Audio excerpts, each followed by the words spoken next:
Hello, and welcome to episode number 63 of the Point of Convergence podcast.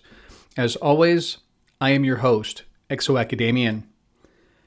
2017 was the year that saw a sudden uptick of mainstream interest in the notion of UFOs following revelations arising from a groundbreaking article in the New York Times. This article describes so-called unidentified aerial phenomena, modern nomenclature for what had traditionally been referred to as unidentified flying objects, UFOs. These revelations suggested these objects and/or phenomena had been documented and studied as part of an official Department of Defense program. This tacit acknowledgment of an official UFO program marked a sharp right turn when compared with the historical trend where the government had traditionally sought to suppress, dismiss, and even ridicule the notion of UFOs as part of official policy.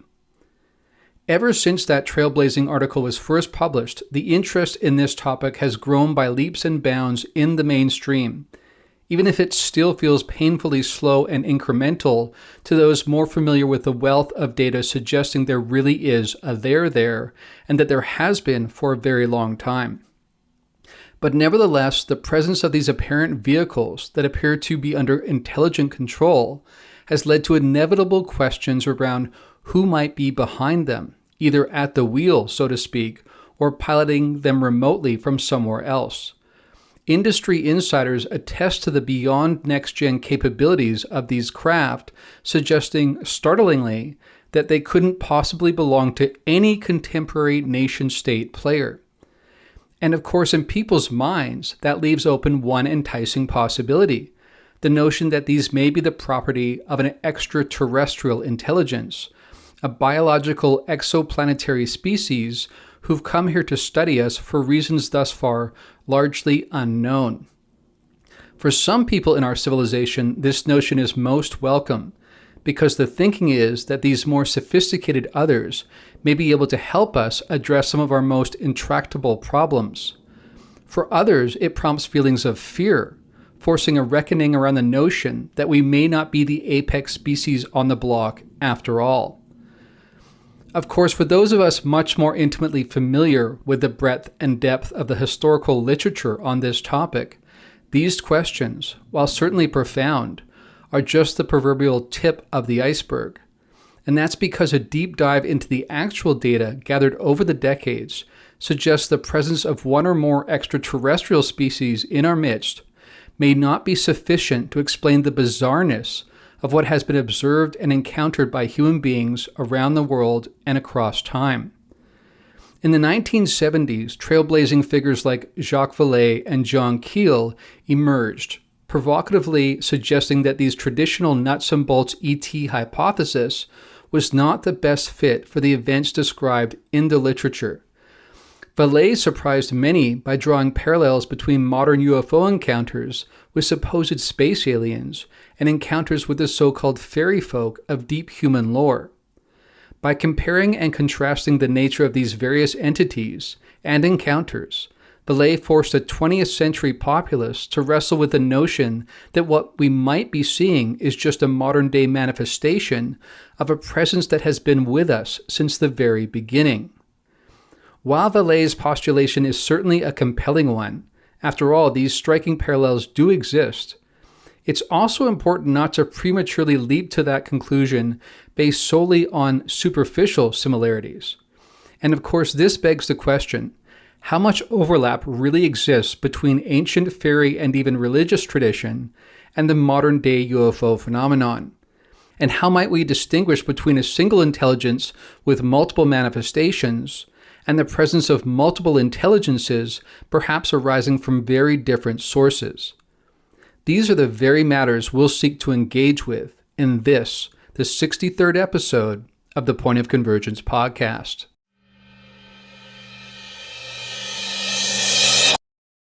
As I mentioned in the introduction to today's podcast, the article in the New York Times in 2017 focused on the apparent craft that had been observed as part of the ATIP program. Now, when it comes to the UFO phenomenon, truly, the real there is the interaction with the apparent non-human intelligences behind these craft. The craft are a secondary matter and may not even be permanent structures much of the time. Again, the central interest here should be with the nature of the interactions with these intelligences that appear to be non-human, or certainly non-conventionally human. And when we look to the literature behind the UFO phenomenon, there really is a wealth of information there. People who have had peculiar experiences with various others, i.e., non-human intelligences, over time. Now, right off the bat, let's deal with a concern or a criticism that's put forward by the skeptical community or the debunker community when it comes to this kind of data regarding interactions with apparently non-human intelligences. Skeptics will claim this is so-called anecdotal data, i.e. hearsay, stories that people tell. We have no way to ascertain whether or not this really happened or not, and people are prone to making things up or misidentifying things, etc. What I would say here is, what's convincing is the depth and breadth of the data. There's just so much of it. So even when you build in fairly healthy filters, allowing for plenty of room for some fraudulent claims, some misidentification, some mental instability, etc., there are still many cases, and many of them have striking overlaps, suggesting the most parsimonious explanation here, the most logical conclusion, is that human beings really are encountering a different kind of intelligence, non-human, and that they have been for a very long time, and as we'll discuss in today's podcast, perhaps since the very dawn of our civilization. I would also add here that, of course, much of this skepticism, this criticism, comes from an a priori notion that these events can't possibly be happening, that they exist beyond the parameters of normality, of the expectations around the real world, and therefore they must not be true, they must not be factual. Now, it's interesting thinking back on other historical events where these kinds of claims were made. One particular one comes to mind where people who were farmers, people who were rural folk, were noticing rocks falling from the sky, fiery rocks, and they reported this in the town square. And of course, the officials in the town told these people, these poor common folk, that they were mistaken, they were delusional, no such thing could be happening. Of course, later on, such a thing as a meteorite was discovered, that yes, indeed, fiery rocks can fall from the sky. These are meteorites. And then it was acknowledged that these people were not making this up. They were not delusional. But again, the key here is initially, people in official function had the gall to tell these people they were delusional, that they weren't seeing what they were seeing, literally. All right, so now let's get into the kinds of encounters people have had within the so-called UFO phenomenon.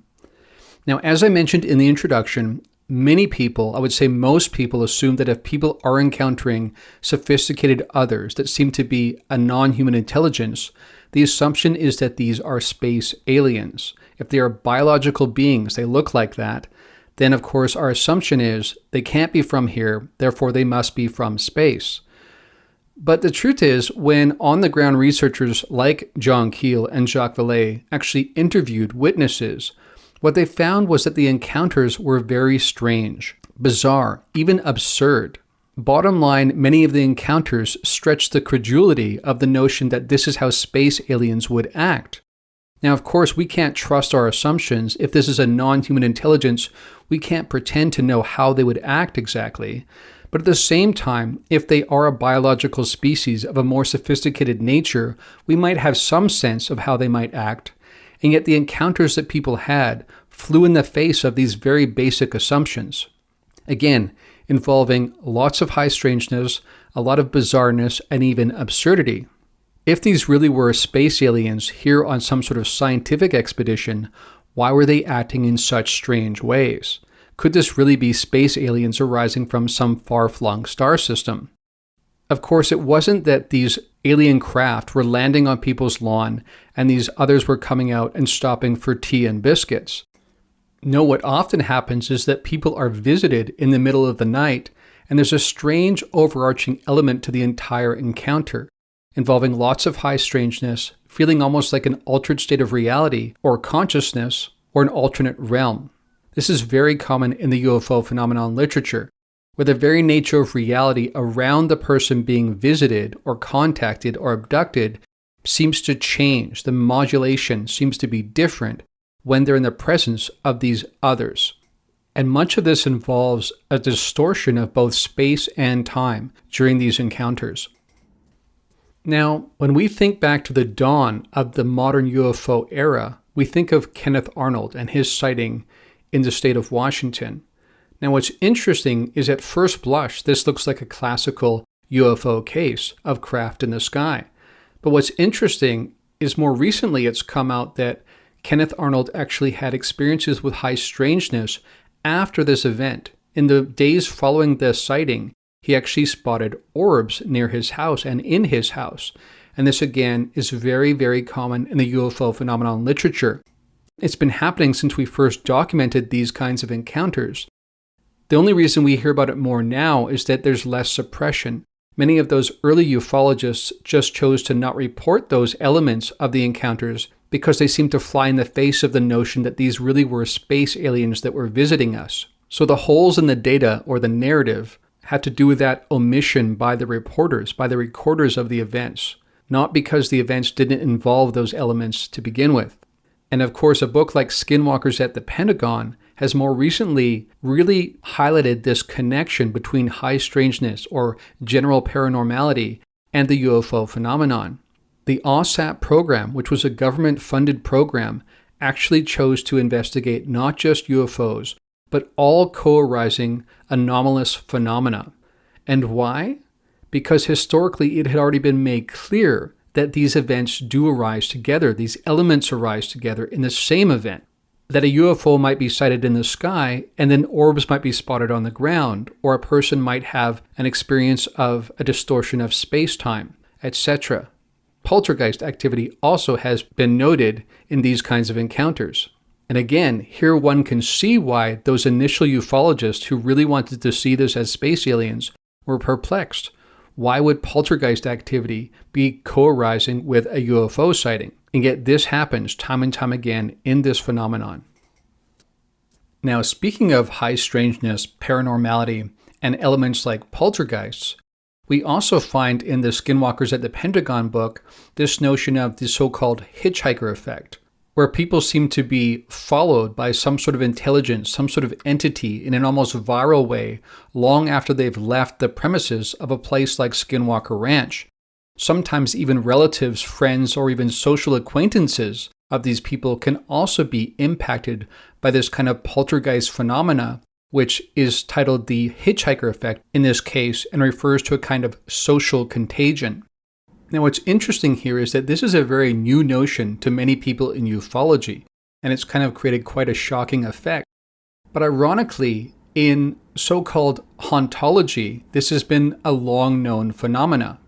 In other words, people who investigate ghosts and hauntings and things of that nature have long associated those kinds of encounters with this long-term hitchhiker effect.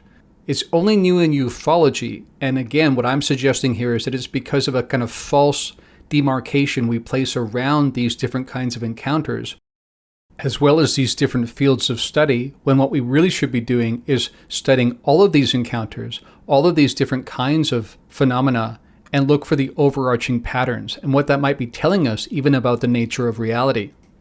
Now, perhaps you might be wondering why there hasn't been more overlap between these different fields of study. Well, again, much of it comes down to biases, assumptions, and the desire to be accepted in the mainstream. In other words, ufologists long saw themselves as a kind of astronomer, just looking for space aliens traveling here from some exoplanet. But they saw themselves basically as scientific observers existing in the mainstream, and they were looking for data to find more acceptance in the mainstream.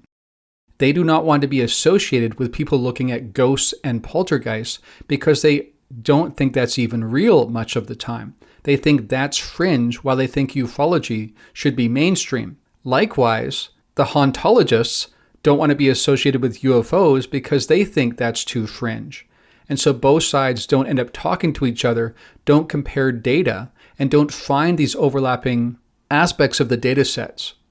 It's only with books like Skinwalkers at the Pentagon that we begin to piece together a picture that suggests we might be seeing some overarching phenomenon that is evidenced in both hauntology and ufology. And by the way, if you're curious for a definition, hauntology is defined in Wikipedia as a range of ideas referring to the return or persistence of elements from the social or cultural past, as in the manner of a ghost. And by the way, speaking of overlapping phenomena, let us not forget that often, or at least on occasion, aliens, supposed aliens, greys for instance, have been spotted right alongside supposedly deceased relatives. For instance, on a previous podcast, I mentioned how Whitley Strieber recounts at one point he and his wife encountering gray aliens on one floor of his cabin in the New York wilderness, while people staying downstairs in the floor below encountered a deceased brother. And interestingly, this woman, didn't even know her brother had been deceased. He had been missing, but he showed up. She realized then he was deceased, but he assured her he was okay. And this happened at the very same time that gray aliens were being encountered by Whitley Strieber in the floor above. So the overlap is sometimes front and center. By the way, as a quick aside here, we've already discussed how people like Jacques Vallée and John Keel, when they looked at the data and when they investigated this phenomenon with boots on the ground, so to speak, interviewing witnesses and such firsthand, that they came to the conclusion that the ETH, the extraterrestrial hypothesis, was perhaps not the best fit for the totality of the data that was being observed. Now, interestingly, in hauntology, there has also arisen counter-hypotheses to the notion that when we see a kind of translucent humanoid figure, that we're actually seeing someone from the historical past, a ghost in other words. Some people have suggested that perhaps we are seeing human beings from an alternate Earth. So again, here we have the kind of interdimensional hypothesis coming in again, but applying itself to hauntology. And interestingly, when I think back to my own encounter that I discussed before, one of the things I noticed most of all was that this humanoid entity looked surprised when I saw it/her. Now it occurs to me when I think about this, that surprise might not just mean that it/she was surprised I could see it, but rather that look of surprise was because it was suddenly seeing us. In other words, we were haunting it, just as it was haunting us, in a way. You could say it's worth considering anyway, and again, it's a good lesson in not jumping to conclusions too quickly. In other words, in this case, the surprised expression I remember seeing on it/her face might mean more than one thing.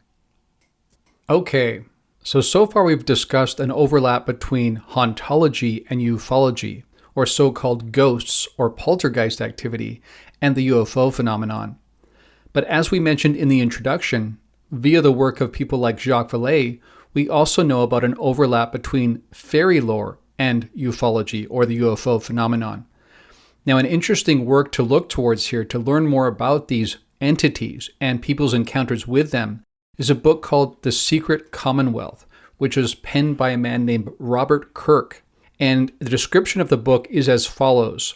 The Secret Commonwealth, a classic enchanting document of Scottish folklore about fairies, elves, and other supernatural creatures.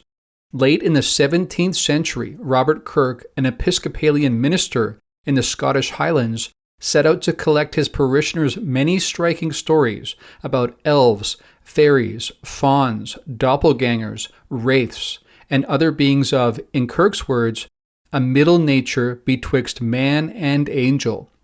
For Kirk, these stories constituted strong evidence for the reality of a supernatural world existing parallel to ours, which he passionately believed demanded exploration as much as the New World across the seas. Kirk defended these views in The Secret Commonwealth, an essay that was left in manuscript when he died in 1692.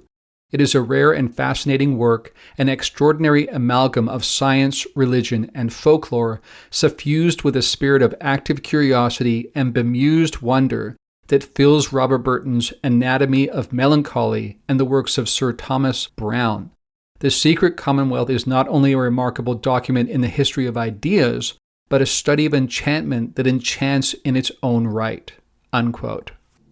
Now, as I mentioned, we know much about the overlap between elements of the UFO phenomenon and elements of the fairy lore because of the work of Jacques Vallée, specifically in his groundbreaking book, Passport to Magonia, which we've discussed several times before. Some of the overlap, for instance, involves orbs, believe it or not, and disorientation in space and time. Even abduction is part of the literature when it comes to the fairies. They are also known to be shapeshifters at times, which also fits with elements of the UFO phenomenon data. So indeed, there is some striking parallel. These are entities that we don't tend to come across in our normal waking world, or what you might call consensus reality, and yet we do come across them in a kind of altered state of consciousness or an alternate kind of realm, where a kind of overlay of high strangeness is part and parcel with the experience itself. Now, I already mentioned how hauntologists and ufologists sometimes steer clear of each other because they're convinced the other is too fringe. In the same way, those who study fairy lore tend to not want to be associated with UFOs, or at least that's long been the case, and vice versa, again because they want to be seen as a legitimate study and not associated with other fringe elements or fields of study, lest it undermine their own credibility. But again, just as with hauntology, just as with ufology, the study of fairy lore suggests that these are entities that people really have interacted with in a real way, and that there is again striking overlap with these other two fields we already discussed. Now, moving on from ghosts and poltergeists and UFOs and aliens and fairies and goblins, etc., let's now turn our attention to what are sometimes called the celestials. Here we also have quite a bit of overlap with these other fields of study we've talked about and the entities that are included in those fields of study. So again, we ask ourselves, are these really different entities, or are they different manifestations of the same underlying intelligence? Now, with the celestials, some people use the term extra-dimensional here. And this is to denote the fact that these may be arising from outside the space-time construct altogether, i.e. they are not biological beings from either our physical universe or a parallel physical universe. So you have something like an ET, an extraterrestrial, which would be a biological being from our own physical universe, some exosolar kind of planet. And then you have interdimensionals, which are supposedly, perhaps, beings coming from a different parallel physical universe, but still biological beings. And then there are these celestials that may be extra-dimensional in the sense that they aren't arising from the space-time construct at all. Now, these are often seen as primarily composed of light, or at least that's how we perceive them, and as such their shape can often shift in real time, but they seem to have no physical structure to them. Often that's the case anyway. Another key central element here is a decidedly, for lack of a better term, spiritual element, a sense of deep ultimate meaning which is associated with these beings. When we think back to the 2 episodes I did on Dorothy Izat, she seemed to be encountering these entities, and they were primarily positive. She actually saw them as angels. Now, of course, she came from a Catholic background, so that's somewhat par for the course, you might argue. But she also, at one point, encountered negative entities, and this was associated with her having a fearful state. So once again, there we see how our consciousness plays a role. And by the way, that's true of all of these kinds of encounters. There's overlap there too. That's a key central element. But most of the time, Dorothy encountered positive beings which she saw as spiritual entities coming from outside space-time itself. And these particular others she saw as leading her towards something meaningful. There was a purpose there. Now, some will look at her story and others like it and ask, why do these others, if their goal is to help us, choose such relatively obscure individuals? Why not appear on the White House lawn? Well, for one, the consciousness piece, the openness and general energetic demeanor of the people involved seems to be key. Only certain people may be able to be contacted in this way. Secondly, these kinds of cases, Chris Bledsoe is another one much like it, may be serving to slowly inoculate us to the presence of these others, so that they may eventually play a more central role. When you look at the ramp-up of various aspects of the phenomenon of late, one can easily draw that conclusion. Although once again there, we have to be careful not to assume it's all one thing. All right, so now let's step back for a moment and think back on the different kinds of entities, the different fields of study we've discussed so far. Everything from UFOs and aliens, to fairies and goblins, to celestial beings or angels, to ghosts and poltergeists. Is it really the case that these are all one category, ultimately, different manifestations of the same underlying intelligence? Even if you exclude ghosts, for instance, or human-looking beings, although that's central in the UFO phenomenon as well, so I'm not sure we can do that. But even if you try that, looking at just what Jacques Vallée talked about with the fairy lore, for instance, and ufology, and even encounters like that from Fatima, where the Catholic Church interpreted it as a manifestation of the Virgin Mary.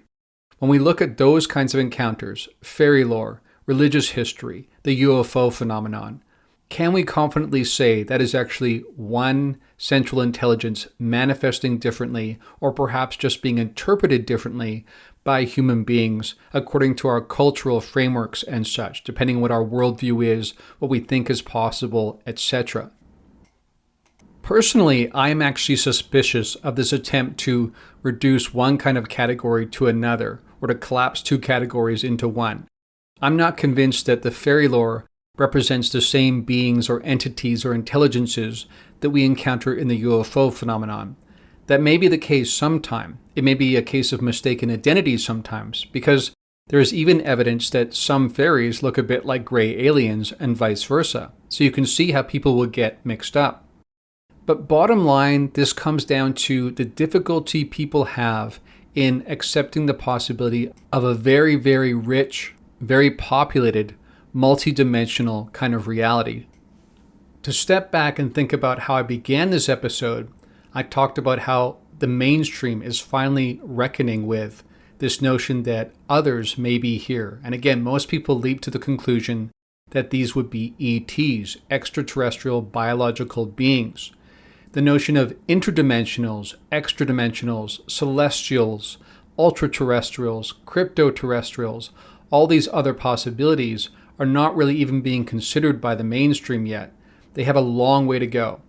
So what I'm saying here is that it's one thing for people to accept the notion that extraterrestrials may be here.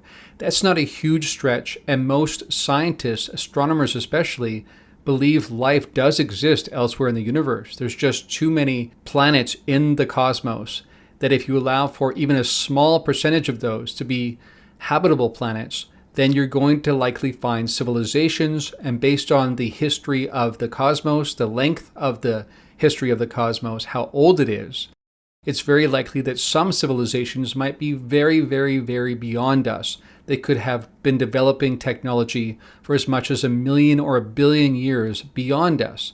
So that would certainly entail them being able to come here, perhaps even break into our reality through a wormhole kind of thing, and that might explain what we see. It's one thing for people to reckon with that possibility, but we're asking much more than that here based on the data and based on the hypotheses we're talking about. We're saying in addition to that, we want people to be open to the notion of interdimensionals, that these beings are breaking in from parallel realities, that possibility. That there could also be crypto-terrestrials, beings that are actually here and have been here all along, but have the capacity to tune themselves up and down in such a way that we don't usually perceive them. And then, of course, there's bringing in the celestial possibility of these beings that might exist extra-dimensionally outside the space-time construct altogether. The challenge is there, some people who opt for reductionistic materialism and believe that everything that exists must be material and must be measurable and must be visible, basically, will have a hard time with this idea of spiritual beings. And they will think this harkens back to the church's notion from the Middle Ages, and that won't be popular with them. On the other hand, you will have religious adherents who will consider these all to be angels and demons. And as I've discussed many times, often religious leaders will describe these most likely as demons, that even if they're doing good things, apparently, they will believe these to be deceptive entities ultimately because of their interpretation of scripture and such. and their overarching suspicion of anything that looks new and different.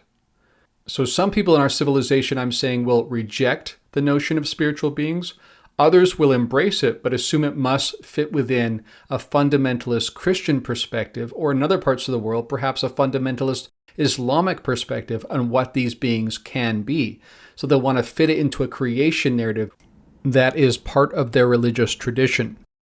Now, I think it's key to focus on this for a moment because I see this happening a lot, something that actually troubles me. I find frustrating that this happens so often. It's one thing to look at religious history and acknowledge that entities were being encountered. I think that's very legitimate. I think that's historical. I think it really did happen. However, where we make a mistake, I think, is when we assume that the interpretation of those beings, their nature, is something we also have to adopt because it's found in some sort of scriptural tradition. We have to remember that just like us, those were human beings encountering the anomalous, apparent non-human intelligences, and then trying to form a reality construct around it, a sense of meaning, a sense of ontology around it. I think our best option, our best hope at getting at the root of this is to separate the data, the experience, the elements of the experiences from the interpretation of them. Only by doing that, both in terms of religious history as well as contemporary UFO phenomenon history, can I think we get closer to a better understanding of what might be going on. In other words, I think we have to try to get down to the data that references the elements themselves, the experiences themselves, not the interpretation of the experiences. Only by getting to that clean data do I think we can then go about generating new hypotheses that take into consideration all the elements we've discussed today. Now, if we think back to the Secret Commonwealth book that I mentioned earlier, in that case, he was actually picturing beings that exist between the angels and the humans. In other words, beings that are not necessarily extra-dimensional or human, but something that can exist right alongside us that have something of both, a kind of liminal being that is able to effectively traverse those two different kinds of domains. So, as we know, there are multiple hypotheses put forward to try to make sense of this data. For ufologists, they sometimes assume that fairies are simply gray aliens, and for people who study fairy lore, they sometimes assume gray aliens must be fairies. In other words, the reaction, the response, the conclusion is to reduce one to the other, to collapse these categories into a singular one, and usually the one that's most favored by that particular researcher. I don't think that's helpful. We can see the same tendency when religious adherents, people with a religious worldview, look at this data and assume not only that these are spiritual beings, all of them, in other words, what we would call extra-dimensionals, according to today's discussion, but that they are the spiritual beings from a particular religious dogma set and reality construct. From my point of view, that's putting the cart before the horse, and that's the case for each of those examples I just cited, where we see this tendency to collapse categories or to reduce one form to another. From my point of view, that's lazy thinking. The data doesn't suggest we should do that necessarily, and it's a sign that we are letting our own prejudices pollute the data. And on that note, we've come to the close of another edition of the Point of Convergence podcast. If you'd like to support this podcast, you can do so by going to patreon.com/ExoAcademian. But until next time, friends, from deep within the Blue Ridge Mountains of North Carolina, this is ExoAcademian signing out.